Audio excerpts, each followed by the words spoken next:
Assalamualaikum warahmatullahi wabarakatuh. Ketemu lagi ya dengan video pembelajaran. Kali ini Ibu minta maaf lagi, kita tidak bisa bertatap muka secara langsung dikarenakan anak Ibu jadwal vaksin yang kedua itu adalah besok ya. Jadi ini sudah telat 2 hari juga karena di tempat Ibu kebetulan jadwal vaksinnya tidak setiap hari. Jadi ini kesempatan yang ya harus dikejar, sehingga mungkin ibu akhirnya memberikan kuliah kepada kalian malam ini ya. Malam ini ibu bikin slide, malam ini ibu memberikan kuliah yang nanti akan kalian tonton besok pagi jam 8 ya. Baik, kita lanjutkan lagi materi kita tentang nuclear transformation. Ini dibukukan itu di bab 2 ya. Oke, seperti yang sudah diterangkan pada slide sebelumnya ya. Ketika radioaktif pertama kali ditemukan oleh Henry Becquerel di tahun 1896 ya. Lalu pekerjaan Becquerel ya dilanjutkan oleh Marie Curie. Nah, ini adalah perjalanan radioaktif ya.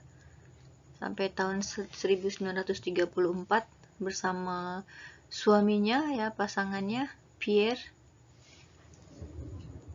Lalu pekerjaannya dilanjutkan oleh Rutherford ya. Ini sejarah-sejarah seperti ini mungkin sudah sering ya, mungkin dari sejak dulu ya, cuman diulang-ulang terus sebenarnya supaya memberikan apa ya, seperti pengalaman seorang itu ya, sangat bermanfaat perjalanan itu seperti apa, sehingga jadi pemikiran-pemikiran yang baru. Karena bisa jadi apa yang belum ditemukan di depan itu masih ada rahasia, bisa jadi masih ada rahasia di depan yang mungkin harus kita temukan.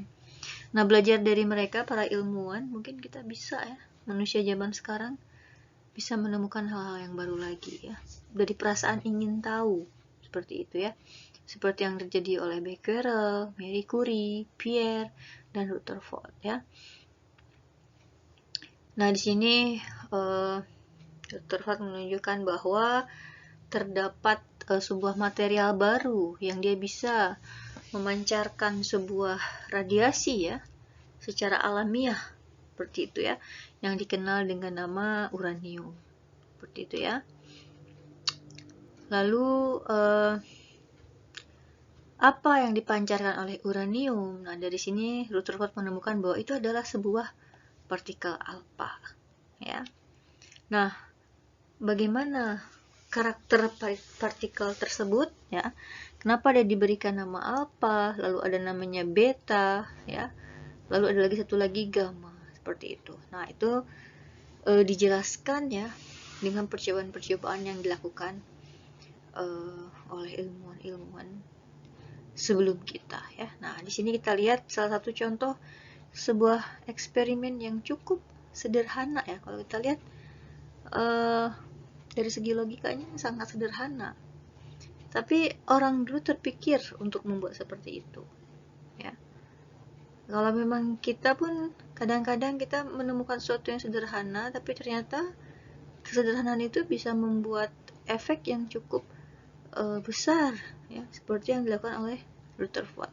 Nah, kita di sini ada sebuah material ya radioaktif, bisa uranium, bisa polonium, bisa radium ya.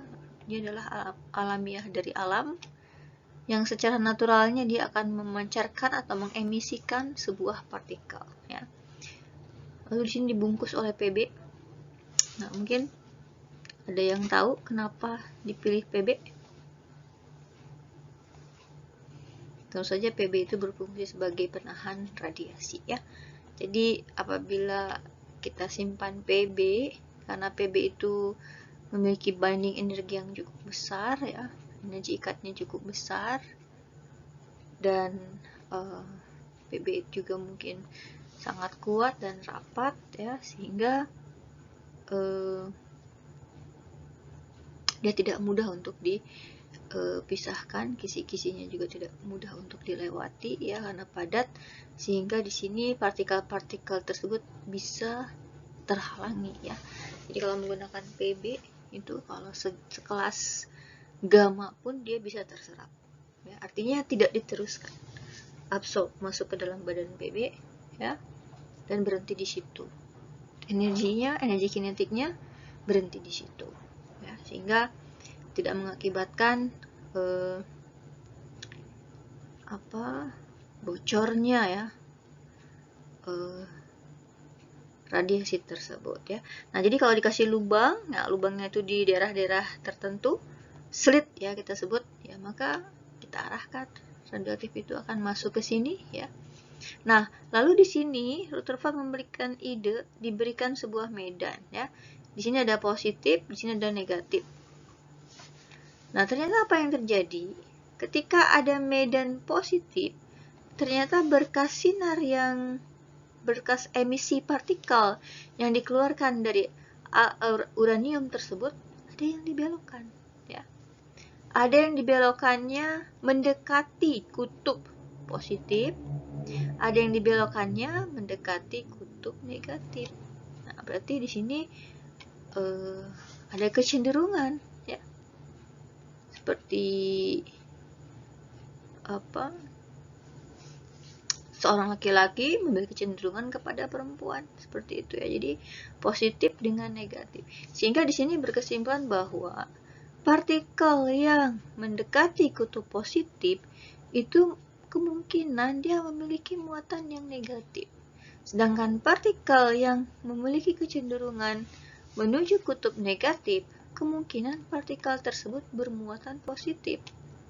Nah, tapi ada yang lebih menarik lagi. Ternyata ada partikel yang diteruskan ya. Dia tidak terpengaruh baik itu muatan positif ataupun negatif ya. Kalau orang Aceh bilang nggak open gitu ya. Nah, kenapa dia tidak berpengaruh atau kenapa dia tetap lurus? Maka ilmuwan berkesimpulan dia itu bermuatan zero atau netral, dia tidak bermuatan, sehingga dia tidak bisa dibelokkan dengan medan ya, baik itu medan listrik ataupun medan magnet. Nah, dari sini bagaimana bisa tahu ini? Karena ada detektor di sini ya, detektornya disimpan sebuah film. Nah, jadi nanti ada jejak-jejak ya, jejak-jejak yang dihasilkan ketika partikel tersebut menumbuk film. Nah, jadi sangat simple ya. Zaman dahulu sensornya pun tidak high technology, jadi tidak menggunakan detektor seperti di CERN, menggunakan ada berbagai macam nama ya detektornya, dan ukurannya pun besar-besar karena yang mau deteksi partikel elementer, partikel yang kecil. Tapi justru alat deteksinya besar-besar sekali ya. Mungkin kalian bisa cek ya di websitenya kalau ada yang tertarik untuk melihat perkembangan tentang CERN ya. Nah, seperti itu. Jadi detektor sangat sederhana, hanya sebuah film ya, dimana yang membuat mereka yakin ini adalah sebuah partikel karena dia menimbulkan jejak di film tersebut ya. Oke, kita lanjut. Nah, jadi setelah dilakukan eksperimen berikutnya, maka didapat ya, apabila sinar X, sinar gamma maksud ibu ya, dia ternyata bisa menembus ya, kertas dan lead dengan ketebalan 0,5. Tapi kalau leadnya dengan ketebalan 10 cm, maka dia tidak bisa lepas ya, dia akan tertahan. Oleh karena itu, kenapa di rumah sakit yang ada peralatan radiologinya ya, atau peralatan X-ray-nya, di sana biasanya ya pintu-pintunya itu terbuat dari lead, karena kalau pintu terbuat dari beton kan susah untuk digerakkan ya. Nah, tapi dindingnya itu cukup dengan beton. Jadi ada beton yang ukurannya dia sebanding dengan lead setebal 10 cm, sehingga tidak akan terjadi kebocoran ya apabila sedang terjadi exposure ya. Karena kalau tidak ada exposure kan berarti tidak ada sinar gamma yang dilepaskan, atau tidak ada foton atau sinar X yang dilepaskan, maka itu dalam kondisi aman. Tapi ketika sedang beroperasi, dikhawatirkan pasien-pasien atau petugas, perawat, dokter, dan orang-orang yang pokoknya di rumah sakit itu, dia akan terpapar. Artinya dia akan terkena oleh radioaktif, emisi radioaktif. Nah, dengan adanya temuan ini, maka bisa dilakukan manipulasi. Ya, kita tutup dengan lid dengan ketebalan 10 cm di hal-hal yang krusial ya. Yang paling mungkin itu adalah di pintunya. Ya, sehingga dokter-dokter yang bekerja di situ, maka dia sudah aman. Nah, jadi kita kalau sudah belajar seperti ini ya, orang fisika, sebenarnya no worry ya, tidak takut menghadapi hal-hal radioaktif, karena radioaktif itu biasanya menjadi sebuah momok ya. Kadang orang takut ketika mendengar nuklir, radiasi. Makanya fobi gitu ya, kalau misalnya di Indonesia akan dibangun sebuah PLTN, pembangkit tenaga nuklir. Mungkin itu masih sebuah fobi ya, karena yang diharapkan, yang ditakutkan oleh masyarakat saat ini adalah bagaimana kalau terjadi kebocoran ya, kebocoran dari partikel-partikel tersebut. Padahal kalau kita pelajari, partikel alfa itu hanya dengan kertas saja maka sudah berhenti. Artinya tidak akan diteruskan. Jadi kalau nanti ada yang mau nyerang kita menggunakan partikel alfa, maka kita hanya cukup menggunakan kertas. Kita hanya cukup menggunakan tameng yang terbuat dari kertas, maka alfa itu sudah bisa ditahan. Ya. Nah, kalau beta kita harus memperkuatnya sedikit karena beta itu ukurannya kecil ya. Dan dia bermuatan negatif. Nah, kita harus gunakan lead dengan ketebalan 0,5, maka beta itu akan terhenti ya. Nah, tapi kalau gamma, memang gamma ini sedikit dangerous, sedikit berbahaya ya. Nah, tapi gamma itu biasanya memang lahir ketika terjadi transisi ya dari kondisi exciting ke kondisi ground state. Nah, itu biasanya gamma itu akan muncul ya. Atau terjadi peluruhan alfa dengan beta, gamma itu juga akan muncul. Nah, kemunculannya apabila kita tahan dengan lead 10 cm, maka tidak akan ada masalah. Seperti itu ya. Nah, ini contohnya juga kalau tadi itu menggunakan uranium. Nah, tapi sini mungkin ketika Curie ya menemukan polonium dan radium, maka dia pun berperilaku sama ya. Jejak-jejak, kalau di sini disimpan sebuah film gitu ya, maka di film ini akan tampak jejak yang extremely low gitu ya. Jadi dia sangat mudah untuk dibelokkan. Kenapa? Karena dia muatannya, karena dia masanya kecil ya. Ketika masanya kecil, maka akan mudah untuk diarahkan. Tapi ketika masanya berat, maka untuk mengarahkannya membutuhkan energi yang cukup besar, sehingga di sini kita lihat alfa itu tidak seberapa melenceng ya, maksudnya tidak seberapa. Kan sebenarnya kita tambahkan ini kan lurus ya, karena sudah ada kisi. Kalau kita menganggap ini adalah sebuah gelombang ya, karena ini adalah sebuah kisi ya, harusnya dia lurus seperti ini ya. Nah, di sini ada titik terang gelap. Artinya di sinilah konsentrasi puncak dari gelombang tersebut. Kalau kita anggap ini adalah sebuah gelombang ya, dan ini adalah sebuah kisi tunggal ya, maka yang terjadi itu adalah seharusnya dia akan memberikan pola ya, gelap terang di daerah sini. Tapi itu hanya terjadi ternyata hanya untuk partikel gamma ya. Karena untuk gamma ini ya tidak bermuatan ya. Oke ya, jadi seperti itu ya. Kita lanjutkan lagi. Nah, ini adalah rumus yang common ya, yang mungkin harus kita kuasai bagaimana cara menurunkannya. Ini sebenarnya mudah saja ya. Ini adalah rumus untuk mendapatkan konstanta decay ya. Kita ingin tahu apabila kita memiliki jumlah radioaktif, lalu bagaimana ketika dia meluruh, apa yang terjadi? Bagaimana persamaan keadaan yang bersesuaian, ya? Kita katakan disintegrasi. Nah, di sini kita lihat, misalnya kita ketahui N, ya, N itu adalah number of radioactive atom, ya, jadi jumlah radioaktif dari atom mula-mula, ya.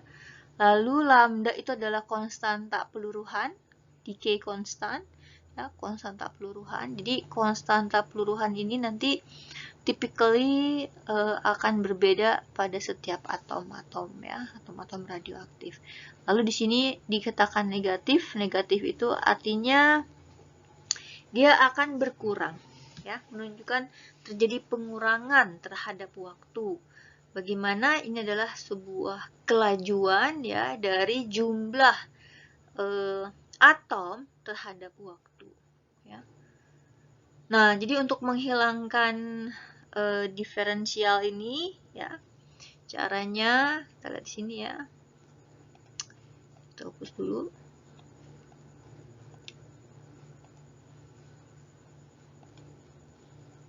Nah, di sini, ya, ini kan lambda N sama dengan minus dN per dt. Seperti itu, ya. Nah, jadi T-nya kita naikkan ke situ karena kita ingin menghilangkan D.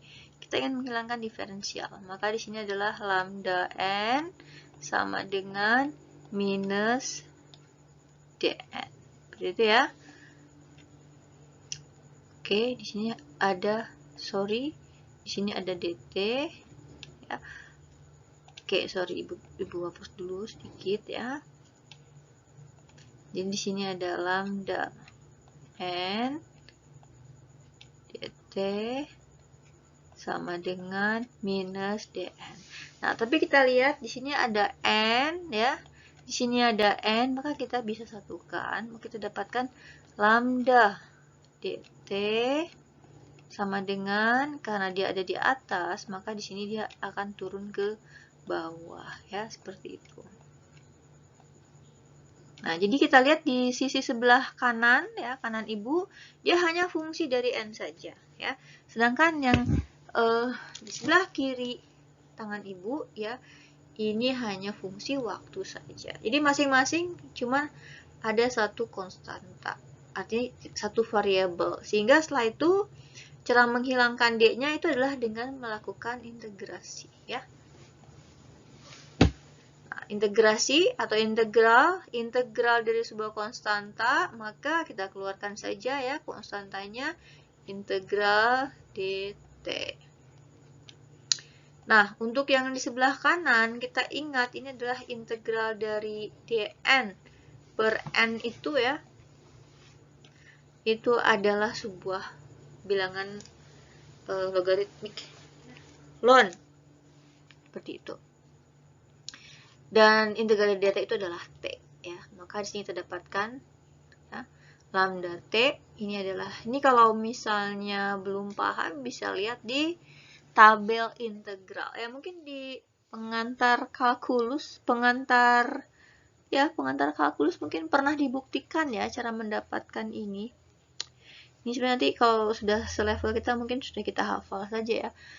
Bahkan mungkin tidak perlu dihafal, tapi kita tinggal melihat ke tabel integral dan tabel diferensial. Jadi ada tabel yang dikeluarkan, ya, tinggal kita lihat saja, ya.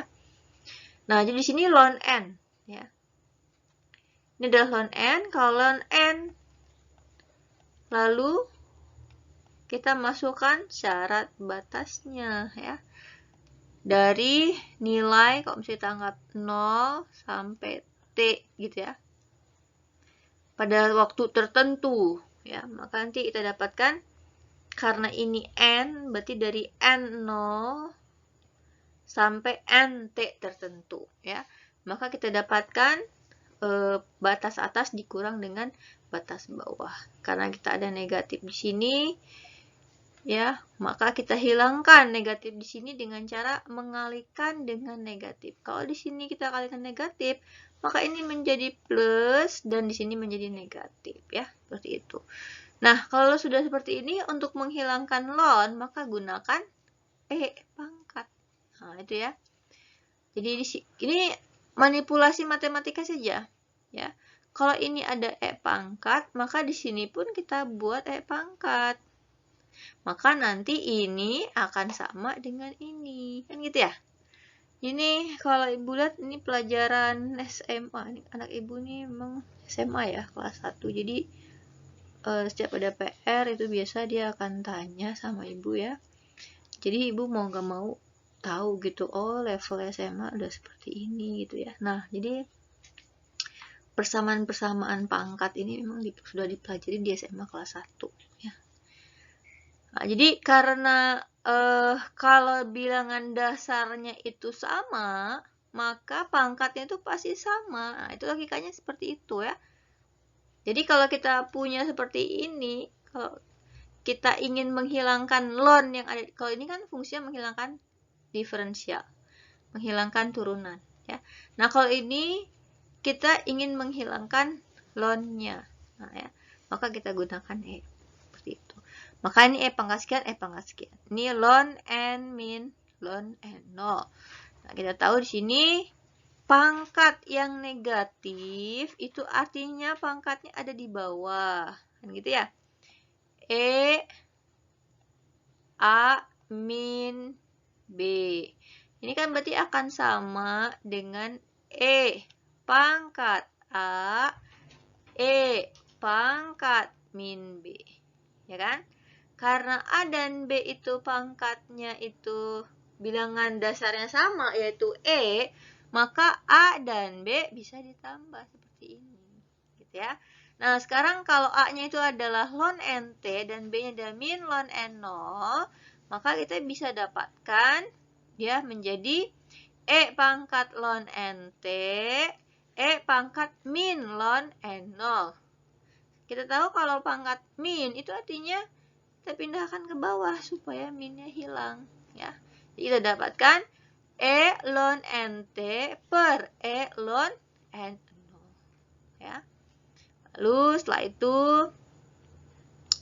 kita kalikan ya dengan di sini apa? Nah, di sini nanti kita dapatkan ini juga ada clue-nya ya dalam matematika ya. Kalau kita punya E ln bla bla bla, maka itu akan sama dengan bla bla bla-nya, gitu ya. Itu hafalan lah dalam matematika ya mungkin. Karena kita punya E ln, maka E ln ini akan saling menghilangkan, maka tersisalah NT per N0 ya. Lalu kita perbaiki penulisannya, N0-nya kita kalikan di sini ya. Jadi kita dapatkan NT sama dengan N0 E min lambda T. Artinya kita bisa tahu berapa jumlah dari radioaktif tersebut pada T tertentu. Syaratnya kita kalikan ya. Kita kalikan dengan awal mula radioaktif tersebut lalu dikalikan dengan E min lambda T. Artinya kalau kita ingin tahu 100 tahun lagi, masukkan angka 100 di sini ya. Nanti lambdanya khusus untuk bilangan N0-nya itu apa. Misalnya kalau uranium, maka lambdanya yang dipakai untuk lambda uranium. Gitu ya. Nah, di sini ada sebuah parameter baru yang dikenalkan, itu namanya aktivitas ya. Nah, jadi apa itu aktivitas? Aktivitas itu sebenarnya penamaan saja supaya mudah untuk dihafal ya.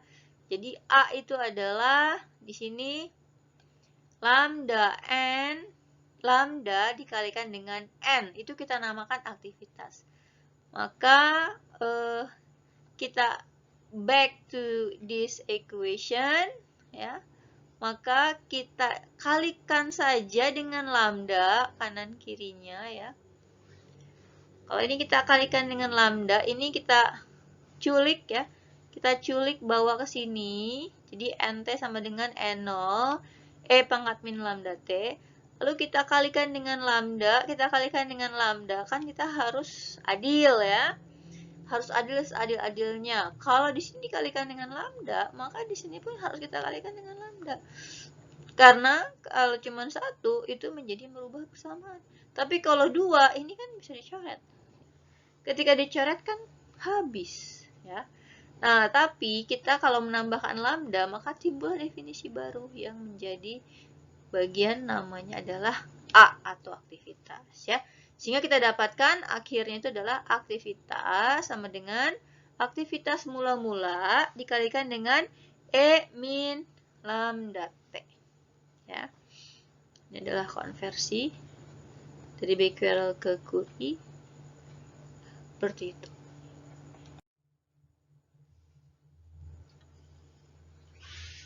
Baik, ini adalah grafik aktivitas berdasarkan waktu, ya. Kalau dari grafik ini kita lihat bahwa turunannya itu cenderung eksponensial, ya. Ketika waktunya bertambah banyak, maka aktivitinya akan berkurang, ya. Kalau waktunya memang dia baru fresh, baru lahir, ya, baru keluar sifat radioaktifnya, maka dia memiliki aktivitas yang cukup tinggi, ya. Nah, tapi di sini grafiknya tidak pernah mencapai 0, ya. Pada waktu hingga sepertinya dia tidak akan mencapai 0, mungkin dia akan terus lurus seperti itu, ya. Artinya aktivitas itu memang tidak selamanya tidak akan menjadi 0, dia akan terus meluruh seperti itu, ya. Probabilitasnya seperti itu. Maka di sini kita kenalkan nama baru, ya, namanya half-life. Jadi kita perlu untuk mengukur ini karena kita ingin menerjemahkan bagaimana mengukur half-life, ya. Itu adalah waktu yang dibutuhkan, ya, pada setiap aktivitas, ya. Di sini kita ada hitung-hitungannya. Ini kan hitungan sebelumnya, ya, yang mana kita tahu N T, ya kan, sama dengan N apa di sini? NT, ya, atau N0, maksud Ibu N0 E pangkat min lambda T, gitu kan. Nah, jadi kalau ini kita tarik ke sana, kan ini adalah suatu konstanta yang harusnya kita tahu, ya. Maka kita dapatkan N pada T tertentu dibagi dengan M0. Nah, kalau udah turun, kalau udah bagi kan turun, ya. Oke, sama dengan E pangkat min lambda T. Nah, kalau kita tahu misalnya istilahnya, ya, N per N0 nya kita tahu itu adalah 1/2, ya, atau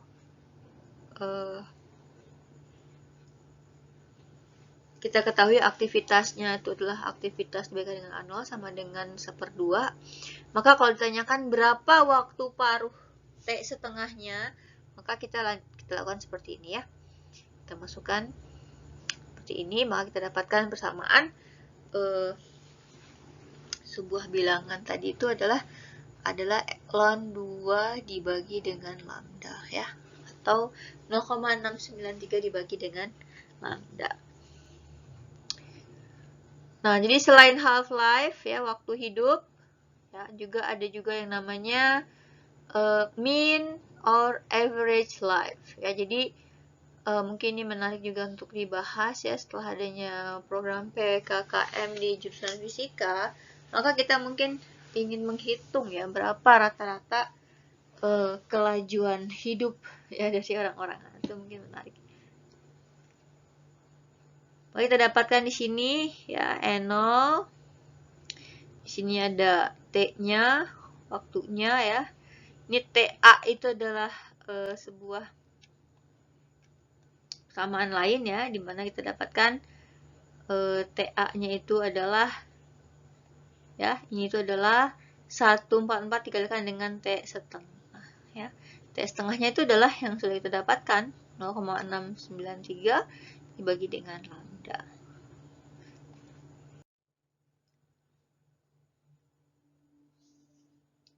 Ini adalah sebuah ilustrasi, ya. Coba nanti kalian di pause saja YouTube-nya, ya, videonya. Lalu kalian coba sendiri kerjakan apakah nilainya sama ya. Ini sebagai latihan saja ya.